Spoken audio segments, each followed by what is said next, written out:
அமரன் படம் வேற லெவல்ல ஹிட் அடிச்சிட்டு இருக்கு அப்படின்றது நம்ம எல்லாருக்குமே தெரிஞ்ச விஷயம் தான். அது மட்டும் இல்லாம விஜயையே சிவகார்த்திகேயன் முந்திட்டாரு அப்படின்றதுதான் இப்ப சோசியல் மீடியால பேசப்பட்டு இருக்க விஷயமாவே இருக்கு அப்படின்னே சொல்லலாம். தமிழ் இண்டஸ்ட்ரியில இப்போ தனக்குன்னு தனி இடத்தை பிடிச்சிருக்க ஆக்டர் எஸ்கே அமரன் படத்து மூலமா வசூல் சாதனையை தொடர்ந்து படைச்சிட்டு இருக்காரு அப்படின்னே சொல்லலாம். டைரக்டர் ராஜ்குமார் பெரியசாமியோட டைரக்ஷன்ல கமல்ஹாசனோட ப்ரொடக்ஷன்ல உருவான இந்த ஒரு படம் இந்திய ராணுவத்துல வேலை செஞ்சு உயிர் நீத்த மேஜர் முகுந்த் வரதராஜனோட வாழ்க்கையை மையமா வச்சு எடுக்கப்பட்டதுதான். இந்த படத்துல சிவகார்த்திகேயனோட இணைஞ்சு சாய் பல்லவி முதல் முறையா நடிச்சிருந்தாங்க.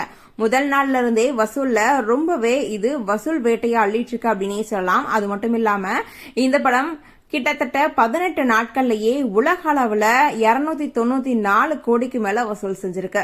இதன் மூலமா 2019 வெளிவந்த தளபதி விஜயோட பிகில் படத்தை மொத்த வசூலையும் இது முறியடிச்சிருக்கு அப்படின்னே சொல்லலாம். பிகில் படம் உலக அளவுல 292 கோடி வரதான் வசூல் செஞ்சிருந்துச்சு. ஆனா இப்போ அமரன் படம் 294 கோடிக்கு மேல வசூல் செஞ்சு ரொம்ப பெரிய சாதனைய செஞ்சிருக்கு. அதுல பிகில் சாதனைய அமரன் படம் முறியடிச்சிருக்கு அப்படின்னு தான் இப்போ எல்லாருமே சொல்லிட்டு இருக்காங்க.